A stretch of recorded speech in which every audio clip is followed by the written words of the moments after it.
ugu horeyn waxaa mahad iska leh Allah subhanahu wa ta'ala oo noo suurtageliya guud ahaanteen saaka halkan inaan isugu nimaado marka xigtana waxaa mahad iska leh in allaala iyo intii inoo suurtagelisay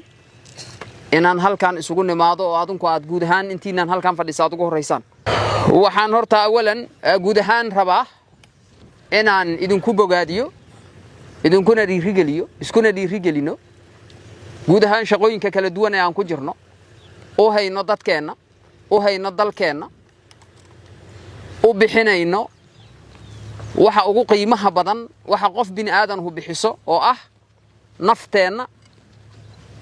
iyo dhiigeen runtii ma jiro go'aan ka wanaagsan oo qofka bini aadanka uu qaada lahaa inuu ummadiisa u adeego ayadoo aanay jirin waxa uu ka leeyahay oo interestiya oo shakhsiya oo danihiisa gaarka ah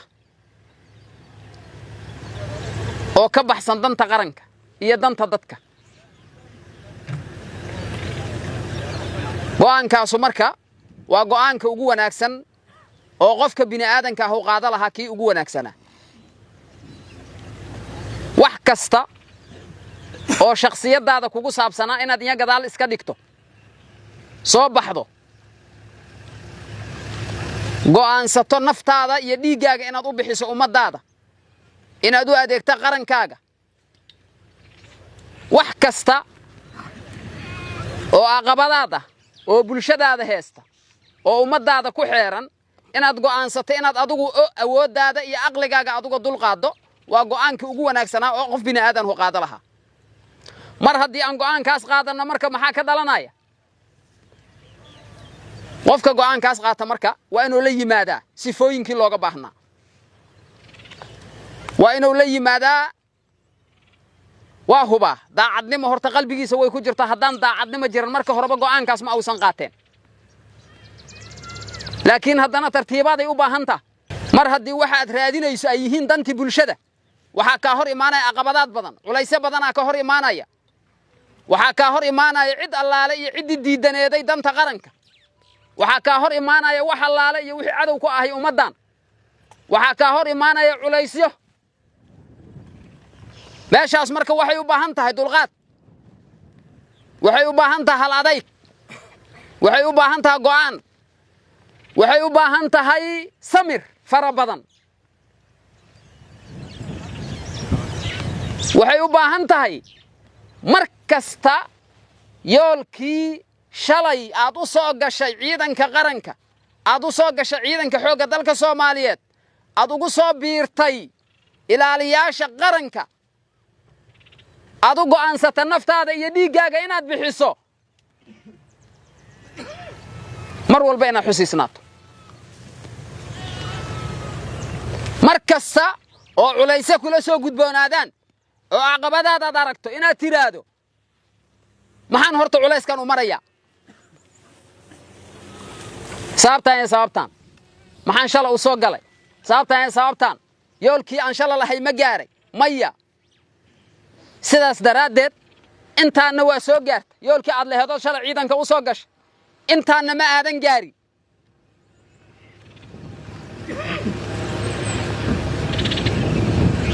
waa inaan ka miro dhaliyaa markaan ku adkaystaa saraakiil xigeenada alifleyda iyo dableyda qiimaha badan oo halkan fadhiya ee ka tirsan ciidanka xoogga dalka Soomaaliyeed waxaan la dagaalamaynaa cadow argagixiso ah oo gudaheena ku jira waxaan la dagaalamaynaa dadkeennii qaybo ka mid ah oo xumaaday waxaan la dagaalamaynaa dadkeennii qaybo ka mid ah oo la geliya afkaar qaldan iyo fikirro guracan oo ay ku dilayaan hooyooyinkood iyo aabbayaashood way ka duwan tahay marka cadow banaanka nooga yimid oo la dagaalamayno way ka duwan tahay sababtoo ah waa cadow gudahaaga Soomaaliya marxalada kala duwan ay soo martay jiritaankeedu intuu jiray waxay soo martay gumaysiyo kala duwana oo duulaan ku ahaa ummadan waxay soo martay dagaalo kala duwana oo dawladda banaanka uga imaanayay waxay soo martay marxalada kala duwan inta ay dawladnimada lahayd oo dawladnimadeedii dhisneed iyo inta ay dawladnimadii ka horeysay oo lagu jiray gumaystihii iyo waqtigii hore lagu jiray marxalado kala duwan oo dagaal ay soo martay dagaalka maanta aan ku jirna ka uu ka duwan yahay muxuu uga duwan yahay awalan horta argagixiso caalamiyahan la dagaalamayna waa dambiilayaal adduunka isaga yimiday cid kasta oo caalamka dambi ka soo gashay oo ummadeedii dambi ka soo gashay oo meesha ay joogto ku noolaawaysa inuu muslim yahay ma ahan maanta kuwa argagixisada u dagaalamaya aragtidooda aragti islaamiya ma diin islaamay ku salaysanta diinteena islaamku waxay noo sheegaysaa dadka muslimiinta inaad layso waa kafar horta ay ku gambanayaan ee gaal raadimayaan diin islaamna kama ahan waxay dadkeena ku gumaadayaan laakiin waa qolo wax ma garata ah oo cawaana oo iimaan lahayn oo iimaan laawayaala oo ummadoodii lagu gumaadayo sababta loogu gumaadayana aan aqoonin kuwa kalena waa qolo gacmo caalamiyuhu ku jiraan oo halkan loo soo diray oo qoladaas u ah mashiinki dhaqaajinaya u ah waa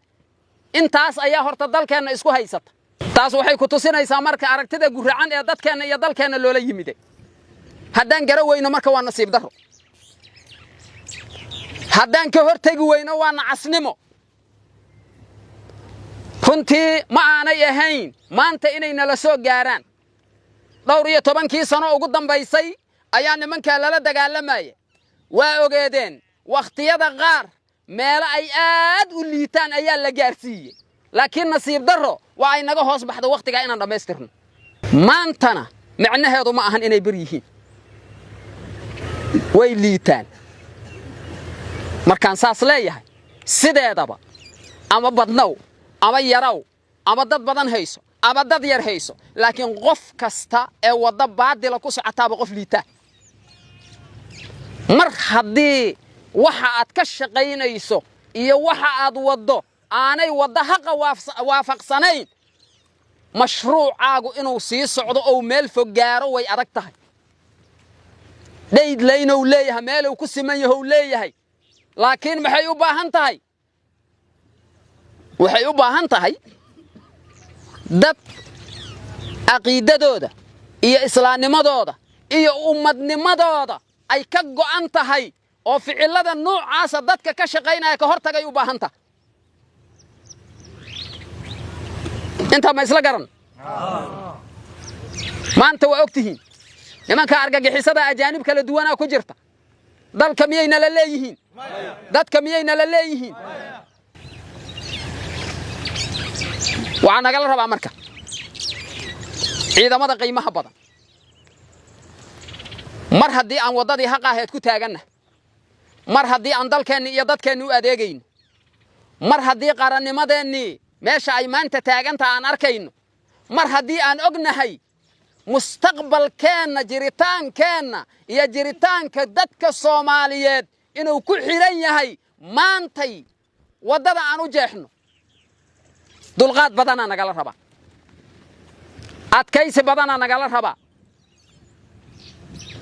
qof kasta ee koonka Allah subhanahu wa ta'ala uu keenay qof noolaanayo oo ilaa cimrigiisa sii jira miya jira